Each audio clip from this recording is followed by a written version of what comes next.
अस्सलाम वालेकुम वरहमतुल्लाहि वबरकातुहू। स्टूडेंट्स, आज हम लास्ट टॉपिक स्टडी कर रहे हैं इस यूनिट का, अचीवमेंट ऑफ जेनेटिक इंजीनियरिंग।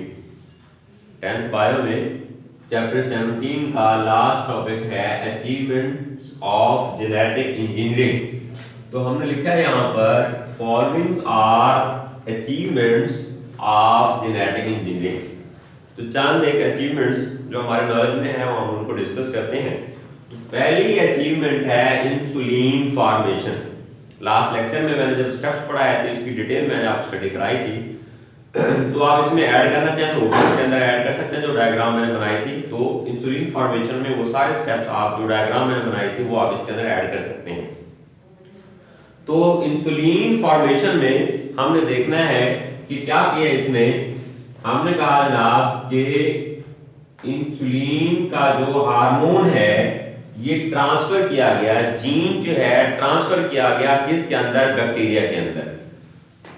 तो genetic engineer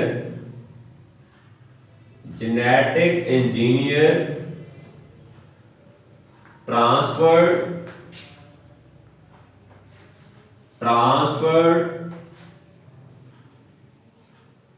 insulin gene in bacteria के अंदर इंसुलिन जीन को ट्रांसफर कर दिया। अब जब बैक्टीरिया के अंदर इंसुलिन जीन ट्रांसफर हो जाएगा तो बैक्टीरिया क्या बन जाएगा, जेनेटिकली मॉडिफाइड ऑर्गेनिज्म। क्या बन जाएगा, genetically modified organism.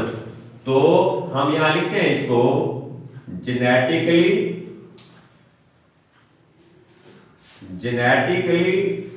modified organisms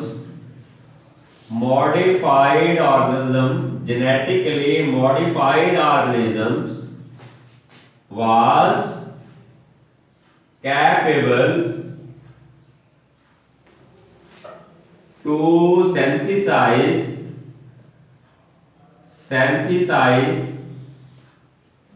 क्या चीज, इंसुलिन बनाने के काबिल हो गया था, यह काबिल था, जिसकी वजह से हमने क्या किया, यहां से इस काबिल हो गया, we were able to treat the diabetic patient. तो इसकी निस्बत से, इन जेनेटिक इंजीनियर की निस्बत से, जेनेटिकली मॉडिफाइड ऑर्गेनिज्म की वजह से हम इस काबिल हो गए कि हम डायबिटिक पेशेंट का इलाज करने के काबिल हो गए, इस काबिल हो गए कि हम उसका इलाज कर सकें। तो मसनूई इंसुलिन जो है जो हम बनाते हैं वो हम उसको इंजेक्ट करते हैं, लगाते हैं पेशेंट को, ताकि जो है वो अपने ब्लड के अंदर ग्लूकोज लेवल को जो है वो मेंटेन कर सके। तो यहाँ पर तो मैंने एक फिक्रे का बता दिया कि अचीवमेंट बता के अचीवमेंट कौन सी है, सिर्फ नाम बताने हैं, कोई लंबा इसमें डिटेल नहीं बतानी। तो अगर इसकी डिटेल बताना चाहते हैं तो लास्ट लेक्चर में बताया कि मैंने एक डायग्राम बनाई थी, वो इसके अंदर आप ऐड करना चाहें तो आप कर सकते हैं। दूसरा हमारे पास है अचीवमेंट। इस अचीवमेंट का नाम है ह्यूमन ग्रोथ हार्मोन।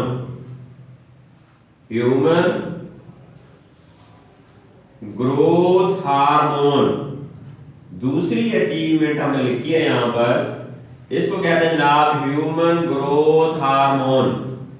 अब ये ह्यूमन ग्रोथ हार्मोन का मतलब ये है ऐसा हार्मोन जो ह्यूमन के अंदर ग्रोथ की वजह बनता हो या ग्रोथ कराता हो, नशोनुमा करता हो, उसका साइज इंक्रीज कराता हो, उस हार्मोन को क्या कहते हैं, ह्यूमन ग्रोथ हार्मोन। कब इसको इंट्रोड्यूस कराया गया था, इन 1977 के अंदर बैक्टीरिया था, उसका नाम था बेटे ई कोलाई बैक्टीरियम। एक होगा तो हम उसको बैक्टीरियम कहेंगे, ज्यादा होगा तो हम उसको बैक्टीरिया कहेंगे। वाज क्रिएटेड, पैदा किया गया कौन, 1977 में एक बैक्टीरियम पैदा किया गया था जिसका नाम था E coli. Created, that was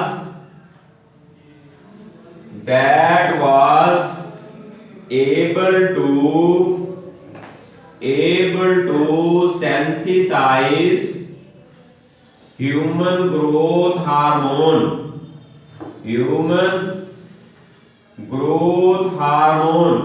तो ये ह्यूमन ग्रोथ हार्मोन बनाने के काबिल था, बना दिया किसने?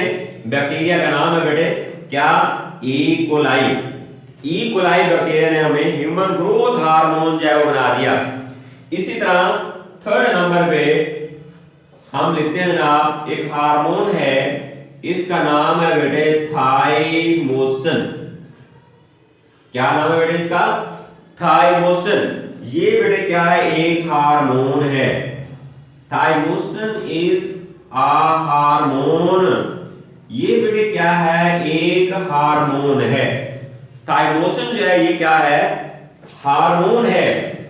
विच मे प्रूव इफेक्टिव, मौसर साबित हुआ अगेंस्ट, किसकी अगेंस्ट बेटा? हम कहते हैं जनाब brain and lung cancer. Brain and lung cancer के खिलाफ मौसर साबित हुआ। अब ये जो हमने बनाया थाइमोसिन जो है, ये किसने बना के दिया? By genetically modified organism. ये सारा काम कौन कर रहा है? तो ये सारा कुछ प्रोड्यूस किसने किया? जीएमओ ने प्रोड्यूस किया। तो लिख सकते हैं हैज प्रोड्यूस्ड बाय सिंपल लिख देते हैं जीएमओ, जेनेटिकली मॉडिफाइड ऑर्गेनिज्म। इसने हमें जो है वो क्या करके दिया? प्रोड्यूस करके दिया। और नंबर 4 पे है, आप जरा गौर करें इसको कहते हैं बेटा beta endorphin. Beta endorphin, beta endorphin जो है ये एक पेन किलर है। Beta endorphin is a pain killer. बेटे ये क्या है? एक पेन किलर है।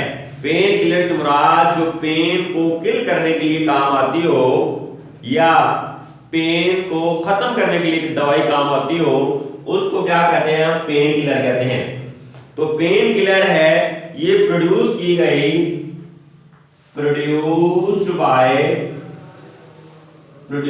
Bye brain. किसके थ्रू? ब्रेन। खासतौर पे इन्होंने मुख्तलिफ जानदारों का ब्रेन भी इसमें इस्तेमाल किया गया, उनके ब्रेन से इनको जो है वो प्रोड्यूस किया गया। तो इसको भी किसने किया काम? टेक्निक कौन सी इस्तेमाल आई? जीएमओ किया है, जेनेटिकली मॉडिफाइड ऑर्गेनिज्म ने इसको हमें प्रोड्यूस करके दिया। और नंबर 5 पे हमारे पास है, इसको हम कहते हैं बेटे वैक्सीन। क्या चीज? वैक्सीन। आज भी हम इसी के पीछे दौड़ रहे हैं, हमारे मुल्क में मिल जाए, शायद कोरोना से हम बच जाए।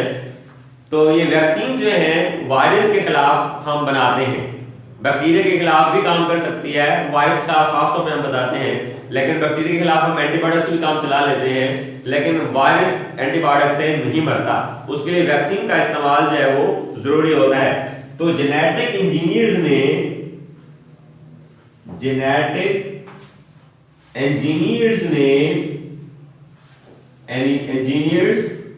produced safe vaccines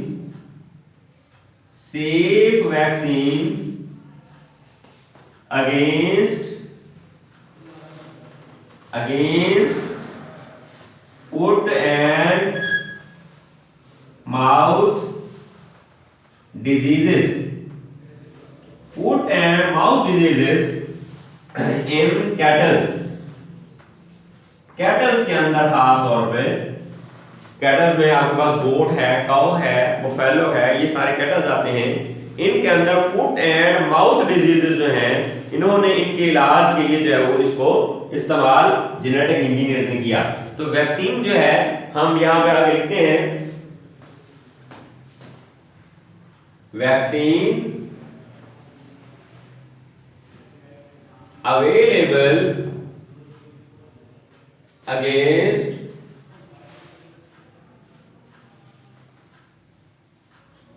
available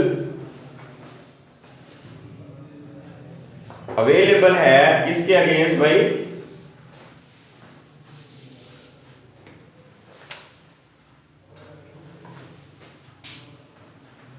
against hepatitis B. Hepatitis के खिलाफ भी वैक्सीन हमारे पास जो है बेटे क्या है? अवेलेबल है। तो जहां भी खदशा हो कि ये हेपेटाइटिस बी, जैसे मैंने बीमारी का नाम लिखा है, वायरल डिजीज है, ये होने वाली है या हो सकती है, या हालात वाकयात ऐसे चल रहे हैं, हो सकती है, तो पहले वैक्सीनेट कर दिया जाता है ताकि उस पर्सन को इस बीमारी का खदशा ना हो, वो इससे बच सके। जैसे अब कोरोना का है हमारे पास जो है चल रहा है और ये खदशा है कि किसी पर्सन को हो सकता है, तो उसके लिए हम क्या करते हैं, उन रीजन्स में जहां चांस ज्यादा है वहां पहले वैक्सीनेट कराया जाता है। जैसे इनका पहले फ्रंट को जो दें, जो डॉक्टर्स हैं, तो हमारे पास जो डॉक्टर्स हैं या हॉस्पिटल से रिलेटेड लोग हैं, पहले उनको दिया जाए। उसके बाद उनका जो बूढ़े लोगों को दें जिनके लिए नुकसान ज्यादा है, जवान जो है वो तो बर्दाश्त कर जाएंगे, उनमें इम्यूनिटी ज्यादा है, तो इसलिए वैक्सीनेट पहले कर दिया जाता है ताकि उनको जो है वो प्रॉब्लम ना हो। तो नंबर 6 पे हमारे पास है, इसको कहते हैं बेटे इंटरफेरॉन। इंटरफेरॉन जो है ये एक एंटीवायरल प्रोटीन है। Interferon is anti viral protein है, एंटीवायरल प्रोटीन है। कौन सी है बेटे जी? एंटीवायरल प्रोटीन है। और इसको प्रोड्यूस किया गया, प्रोड्यूस्ड बाय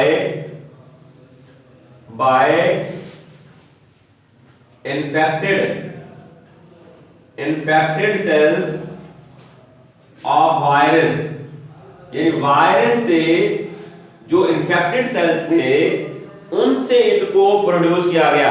कब किया गया? इनके अंदर हमने कहा जनाब इन 1980 के अंदर फर्स्ट टाइम पहली मर्तबा इंट्रोड्यूस कराया गया इंटरफेरॉन को 1980 के अंदर। कब कराया गया भाई? 1980 के अंदर। और ये भी किसके थ्रू आया जनाब? लिख दिया मैंने आखिर में, GMO के थ्रू। तो जितनी भी अचीवमेंट्स हम पढ़ने जा रहे हैं, हर एक अचीवमेंट किसका रोल है? GMO का रोल है, जेनेटिकली मॉडिफाइड ऑर्गेनिजम्स का रोल है। तो 7 नंबर पर है, इसका नाम है यूरोकाइनेस। यूरोकाइनेस जो है ये क्या है भाई? Urokinase is an enzyme. ये बेटे क्या है? एक एंजाइम है। किस काम आता है? which is used to dissolve blood clots को डिसॉल्व करने के काम आता है। किस काम आता है? ब्लड क्लॉट्स को डिसॉल्व करने के काम आता है। दैट वाज प्रोड्यूस्ड बाय ये भी GMO के जरिए एंजाइम जो है वो तैयार किया गया। GMO के जरिए से इसको भी तैयार किया गया। 8 नंबर पर है, बीमारी का नाम है treatment of haemophilia.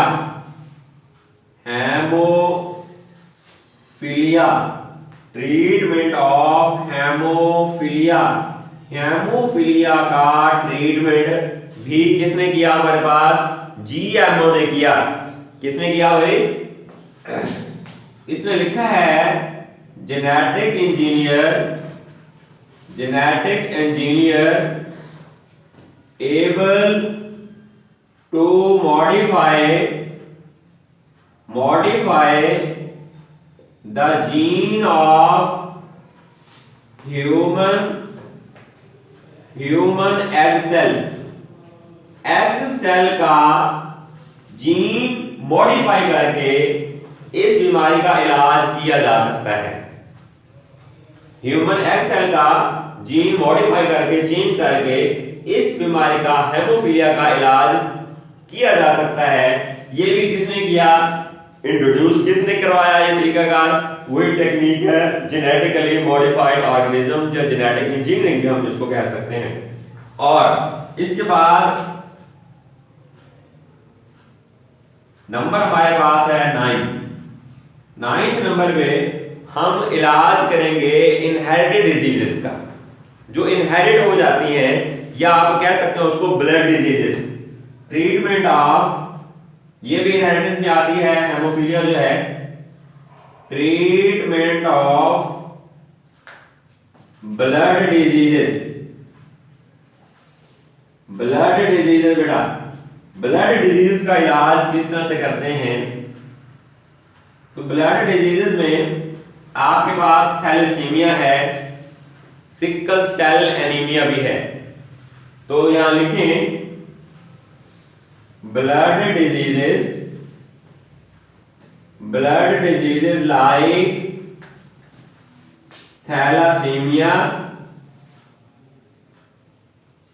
Thalassaemia and एक और बीमारी इसको कहते हैं सिकल सेल एनीमिया।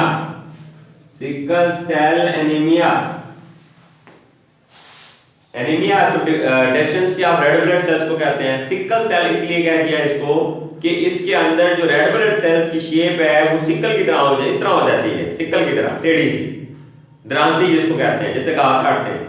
तो जब ये शक्ल इसकी सिकल की तरह हो जाती है तो ब्लड कैपिलरीज का साइज ल्यूमन बहुत छोटा होता है, उससे इसका गुजरना जो है वो पॉसिबल नहीं होता।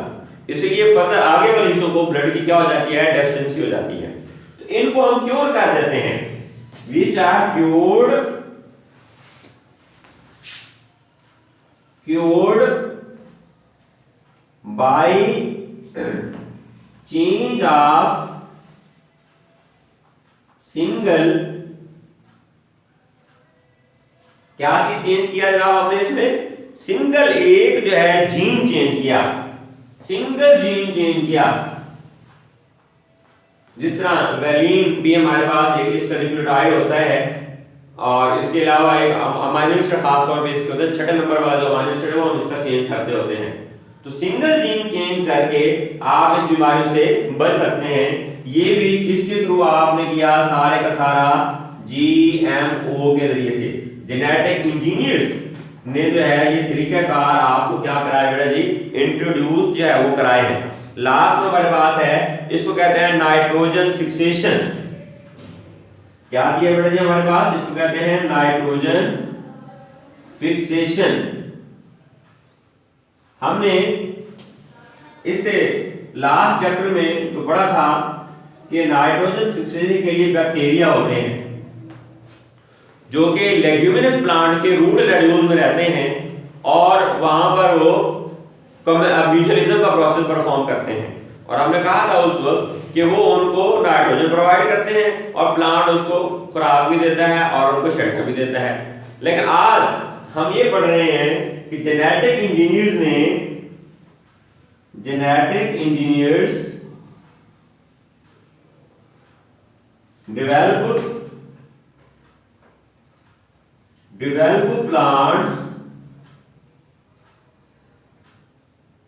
develop plants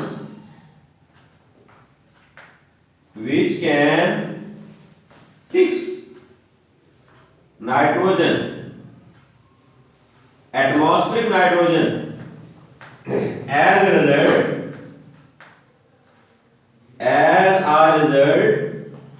required, ऐसे प्लांट को रिक्वायर्ड होगी लेस अमाउंट ऑफ फर्टिलाइजर, इनको कम मिकदार में फर्टिलाइजर की जरूरत पड़ेगी। तो ये 10 हमारे पास क्या है बेटा जी अचीवमेंट्स हैं जेनेटिक इंजीनियरिंग की। 10 हमने अचीवमेंट्स वहां भी बंद करके स्टडी की हैं। तो ये लॉन्ग क्वेश्चन में भी क्वेश्चन जो है वो आ सकता होता है, तो इसको आपने 1 में 1 करके लर्न करना है। और इसमें बहुत सारे आप देखें एमसीक्यूज भी गिवन है जो आप याद करेंगे तो एमसीक्यूज में भी आपको ये क्वेश्चन जो है फायदा दे सकते हैं। Thank you. अस्सलाम वालेकुम व रहमतुल्लाहि व बरकातहू।